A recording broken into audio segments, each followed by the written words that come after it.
మనలో విల్లింగ్‌నెస్ గొప్పగా ఉంటే ఏ డిఫికల్టీ మనల్ని ఆపలేదు. ఏ కష్టం మనల్ని ఆపలేదు. మనం ఒక పని అనుకున్నప్పుడు లేదా ఒకటి సాధించాలనుకున్నప్పుడు లైఫ్‌లో కొన్నిసార్లు కింద పడిపోతుంటాం. చాలామందొచ్చి మనం వెనక్కి లాగుతా ఉంటారు. మనం చేయలేమని చెప్తా ఉంటారు. మనకి ఎలాంటి సమస్యొచ్చినా, ఎంత ఛాలెంజొచ్చినా మన మైండ్, మన విల్ పవర్ ఎప్పుడైతే స్ట్రాంగ్‌గా ఉందో ఆటోమేటిక్‌గా సక్సెస్ సాధిస్తాం. ఇక్కడ మీకు ఒక చిన్న కథ చెప్పాలనుకుంటున్నాను. అమితాబ్ బచ్చన్ ఆయన పేరు తెలియని వాళ్ళు దేశంలో ఎవరూ లేరు. చాలా గ్రేట్ యాక్టర్.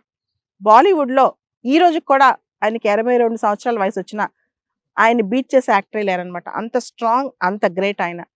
మీకు తెలుసా ఆయన 1996 ఆ టైంలో ఆయన ఒక కంపెనీ పెట్టారు. అదే ఏబీసీ లిమిటెడ్.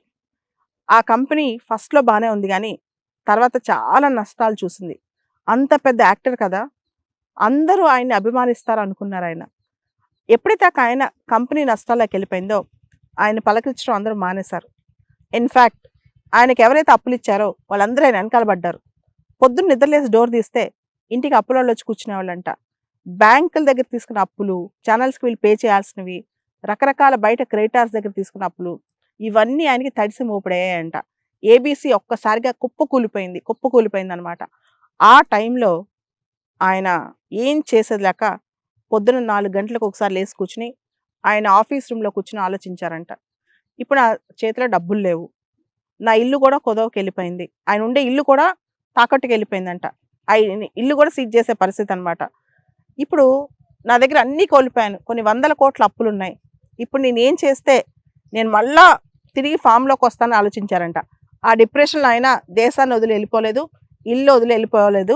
తను ఎవరికైతే అప్పులు ఇవ్వాలో, అప్పులు చెల్లించాలో వాళ్ళందరినీ వదిలేసి వెళ్ళిపోలేదు.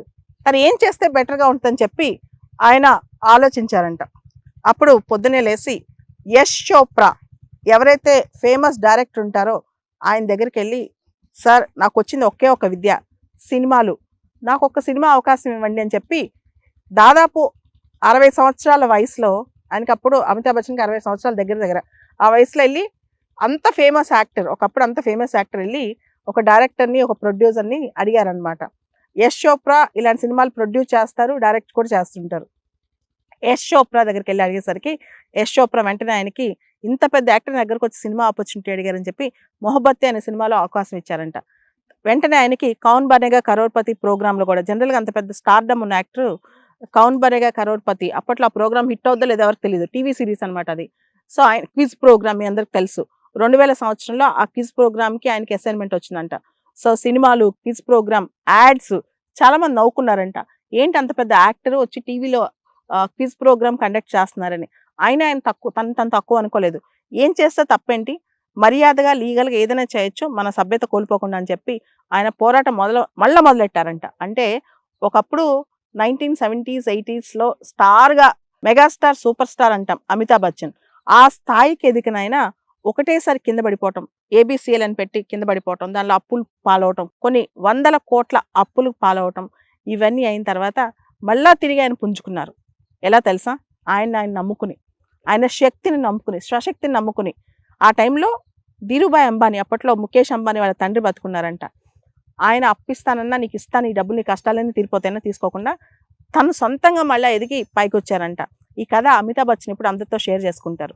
అంటే నీకెటువంటి దుస్థితి వచ్చినా సరే, నీకెటువంటి ప్రాబ్లమాటిక్ థింగ్ వచ్చినా లైఫ్‌లో, నీ దగ్గర అన్నీ పోయినా, డబ్బులు పోయినా, నువ్వు అందరికీ అప్పులు కట్టాల్సొచ్చినా, లేదా నీకున్న కష్టాలన్నీ భయంకరంగా నీ చుట్టుముట్టేసినా, నా అనుకున్న వాళ్ళు ఎవరు నీతో రాకపోయినా, నువ్వు జీవితం మీద ఆశలు వదులుకోవద్దు. జీవితం ఎంత కాంప్లెక్స్‌గా ఉన్నా సరే, దానిలో ఉన్న పాజిటివిటీని వదులుకోవద్దు. నువ్వు మళ్ళా నీకున్న స్వశక్తితో, నీకున్న క్యాలిబర్‌తో, నీ సొంతంగా నీకున్న టాలెంట్‌తో పైకి ఎదగటానికి ట్రై చెయ్యి. జీవితంలో దేన్నైనా నువ్వు బీట్ చేసేసి, మళ్ళా పైకెదుగుతావు, సాధిస్తావు. మీరు గమనించండి, మళ్ళా గత 20 సంవత్సరాల నుంచి అమితాబ్ బచ్చన్ ప్రస్థానం. ఒకప్పుడు ఎంత వెలిగారు, తర్వాత ఎంత కిందకి పడిపోయారు, మళ్ళా తనకు తనే అది కూడా ఏ ఏజ్‌లో 60, 70, 80 సంవత్సరాల వయసులో ఆయన ప్రతి నిమిషం పనిచేస్తారు. ఈ రోజు కూడా ఆయనకి 10, 15 గంటలకు తక్కువ కాకుండా పనిచేయరనమాట. అటువంటి వాళ్ళ దగ్గర మనం స్ఫూర్తి పొందాలి. అంతేగాని జీవితంలో ఒక కష్టం రాంగానే, ఒక కాంప్లెక్సిటీ రాంగానే, ఒక సమస్య రాంగానే కుంగిపోయి ఇంక అయిపోయింది నా లైఫ్ దీంతో, ఇంక డన్, ఇక్కడ ఆపేద్దాం జీవితం, ఇక నా వల్ల ఏమీ కాదు, నేను ఇంకా అయిపోయాను అనే స్థితికి మాత్రం మన జీవితంలో రాకూడదనమాట. ఇదే పోరాట పటిమ. ఊరికే పెద్ద పెద్ద స్టార్స్ అవ్వరు. ఊరికే పెద్ద పెద్ద స్పోర్ట్స్ పర్సనాలిటీస్ అవ్వరు. ఊరికే పెద్ద పెద్ద సెలబ్రిటీస్ అవ్వరు. వాళ్ళని తీసుకెళ్ళి మళ్ళా నడి రోడ్డు మీద పడేసినా పైకి ఎదిగే శక్తి వాళ్ళకుంటదనమాట. అదే మనిషిలో గొప్పతనం. ఎన్ని సార్లు లేచావని కాదు, పడి లేచావా లేదా అనేది చాలా ఇంపార్టెంట్. నువ్వు పడ్డాక గూడా తిరిగి లేవగలిగావా లేదా అనేది చాలా ఇంపార్టెంట్. ఇదే జీవితంలో సత్యం.